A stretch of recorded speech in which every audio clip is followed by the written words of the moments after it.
Jameson Williams, man, very talented but troubled wide receiver for the Lions. He's finding himself embroiled in yet another controversy.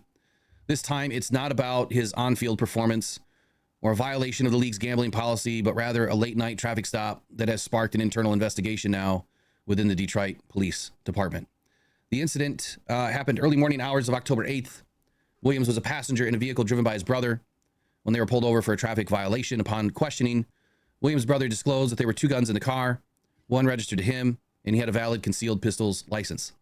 However, the other one found under Williams' seat was registered to Jameson Williams, who did not possess the required permit. Despite acknowledging the violation, Williams was ultimately not arrested. This decision has raised serious questions and prompted an IA investigation to determine on whether any preferential treatment was given due to Williams' status as an NFL player for the Detroitlions. What's the fallout? Well, this incident comes at a very sensitive time for the Lions and Jameson Williams. He's already facing up to a 6-game ban suspension for violating the NFL's gambling policy. I'm sorry, let me rephrase all that. He was already facing up to a 6-game suspension for PEDs, ended up being a 2-game suspension for PEDs or PES. He was already violated the NFL's gambling policy. And that suspension, was last season, obviously.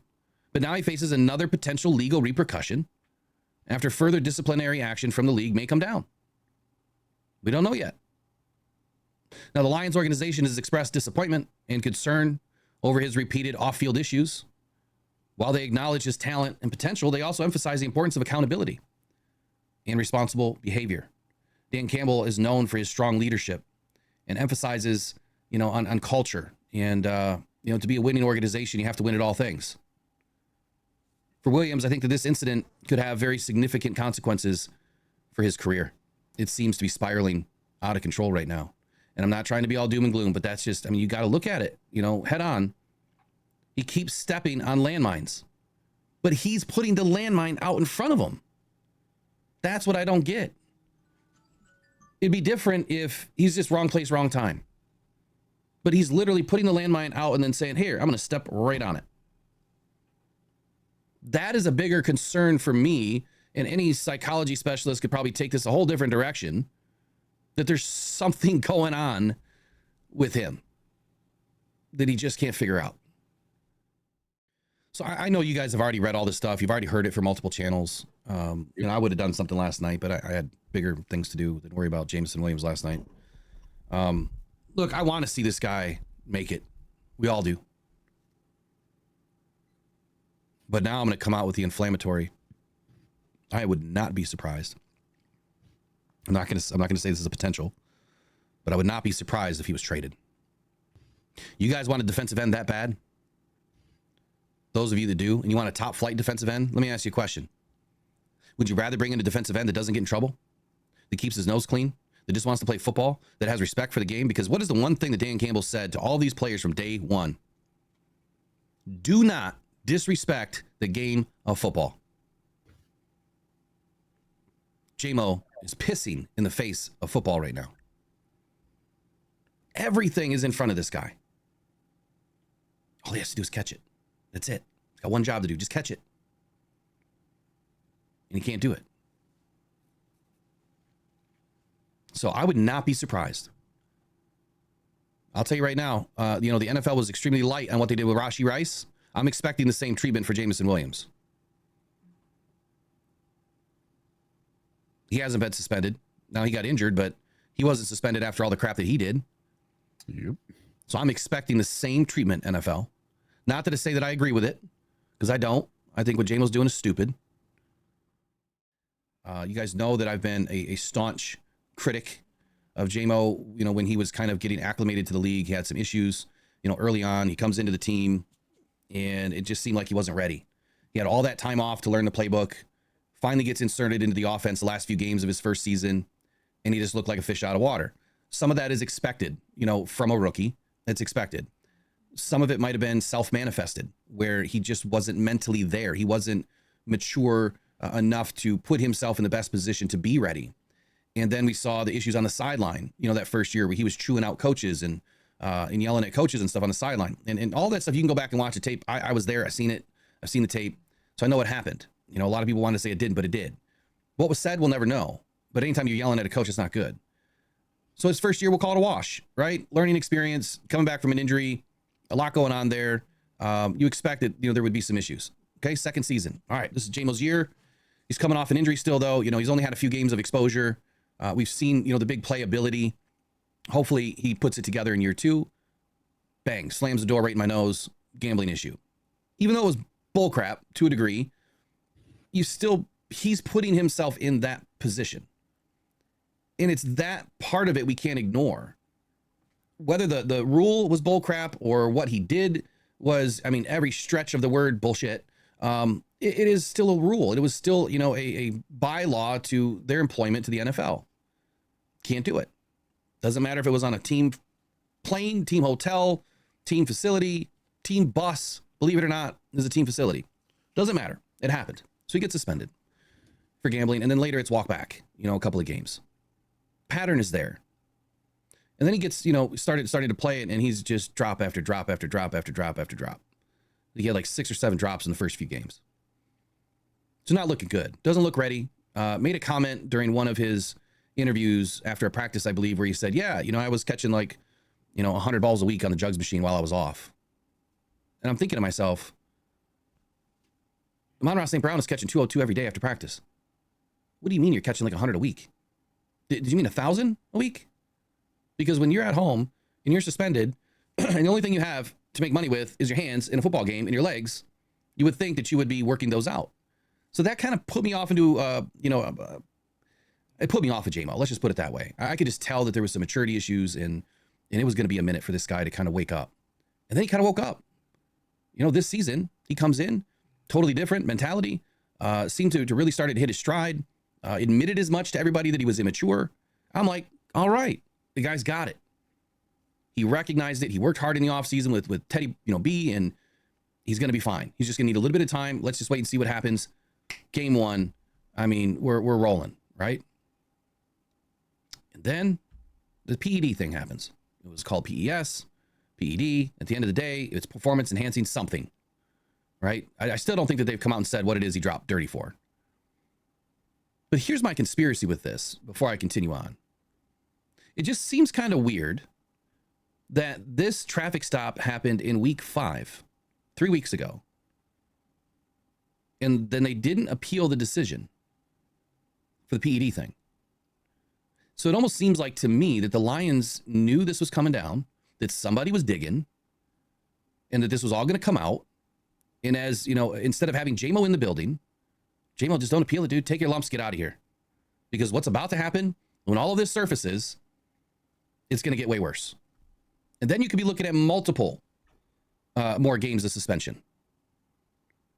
So I think that this was intently done, that the Lions just, and I'm alleged, speculating here, that they probably just said, get out of the building. This is all going to blow up, and we got to let it blow over.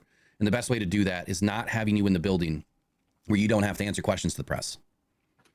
Because right now, JMO doesn't have to answer any questions to the press. He's not in the building. He's not in the locker room. Doesn't have to be there. So I think that it kind of married up perfectly. And you know what? Maybe this 7 Channel News, whoever they are, maybe they agreed to not air this crap until, JMO was out of the building.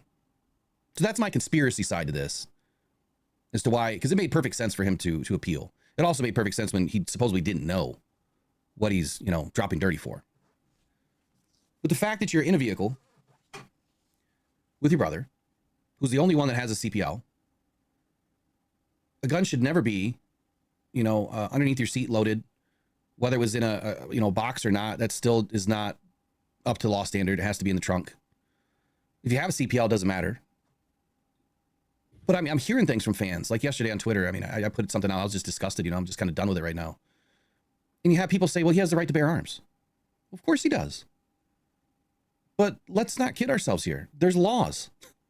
You have the right to bear arms, but that doesn't mean that you can just put a bunch of guns in your waist and just go walk around without having proper permitting. Absolutely, you have the right, just like everybody else does. As long as you don't have a felony, you follow the laws, you have the right to do everything that you want to do. I follow the laws. I have all my permits. I do it all the right way. If I don't do it the right way, I expect to get in trouble. But this is yet just another situation that he puts himself in. And I think that there's another issue here that I'm going to talk about with getting these guys prepped for life.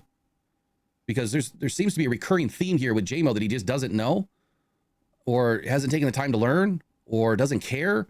I don't know what it is. But he easily could have avoided this situation even better had he been given some information, taught some information, on how to deal with these types of interactions. And I'm not saying what the police did was right, wrong, or indifferent, because quite honestly, I mean, nobody's above the law. I think the police tried to handle it the right way and try to figure out if the CPL that his brother had covered both, of the firearms, which I think from a surface level, not being an attorney, not being a law specialist, yeah, I could carry two firearms if I wanted to. And one of them doesn't have to be registered to me.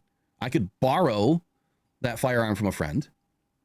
So there's ways to get out of this stuff. But here's where I want to have some positive conversation with this. Do the NFL players not really have any clue how to talk to police? I mean, you guys see it on your YouTube shorts or TikTok shorts or Facebook shorts all the time. You see these interactions with police, or you see these, what are the First Amendment, people that go around and they try to challenge the police on laws and hold them accountable for doing the right thing, right? Are they not teaching these guys at a very young age, when you get pulled over, shut your mouth, don't talk, insert privilege, Fifth Amendment, use it all? So are there not any organizations doing any training on what to say or what not to say and how to handle traffic stops? For high-profile athletes, for multimillionaire athletes that have a lot to lose, for organizations that are heavily invested into these athletes, that's their business, right? These athletes, that's their product. You have to safeguard your product. Go spend an additional 10 or 15 grand per athlete per year, whatever it costs. Bring in professionals. Teach these guys how to act. Teach them what they need to do from a legal standpoint. More importantly, just start a class. Have it part of the intake process.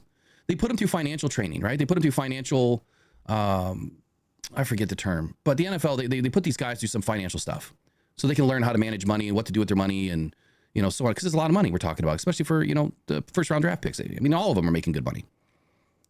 But start a class, man. Here's what I would do, very simply. All right, guys, when you go get your new cars or your old cars, whatever it is, day one, you come in for intake training. We need you to bring in your driver's license, your registration, your insurance, and we're all going to meet in this big room, and we're going to create a placard. And this placard's going to go in your vehicle, and it's going to say, these sentences, this is what you say to the police for any traffic stop. This is what you say, this is what you don't say. You can hand all of this information to the police officer. You don't have to say a word. You can just hand the placard to the police officer. I don't answer questions. Remove yourself out of the situation. And I would give this advice to anybody. When you get pulled over, you're not being a jerk, right? You have rights. Just like you say, I have the right to bear arms. You also have the right not to speak. Now, that doesn't mean that your day is going to get any better. That doesn't mean that you're not going to get handcuffed. That doesn't mean that you might not end up in a cell. But let me ask you a question. Would you rather be in a cell temporarily or facing a felony? They could put you in a cell permanently or for a few years or a lengthy period of time because you made a mistake, because you had an error in judgment, because you forgot to put your weapon away. I'll admit I've forgotten to do that stuff. When I've been done hunting, I've forgotten to put my sidearms away before I had a CPL, but I quickly pulled over and went and done it. We all make mistakes, but there's a big difference between mistakes and pattern. This is pattern. Pattern's not good. So I guess what I would say here is put these guys through some training. Get them set up with a placard in their car. Explain to them that they don't have to talk, because if JMO would have just said last night, nothing, number one, yes, you can own that firearm, but my brother's in possession of that. He's my protection while we're out and about. Done. Hire him as a bodyguard. Put somebody in charge of of your security. What I did not appreciate, though, is him kind of throwing his name around like, I'm JMO, I play for the Lions. I'm JMO, I play for, whatever he was saying there. Mm-hmm. That kind of stuff, man, like, that stuff's not needed, right? That's making the organization look bad. So I feel for the dude, as I always do. I hope that this blows over, but at the same token, I don't think it's going to, because now IA has got their hands all over this. They can open up a new investigation. They can still file charges. This isn't done. He can still be charged, and it would be a felony. He'll probably get pled down to a misdemeanor. He would probably get suspended a couple more games, but it probably wouldn't be this season. It'd probably be next season. That's my guess.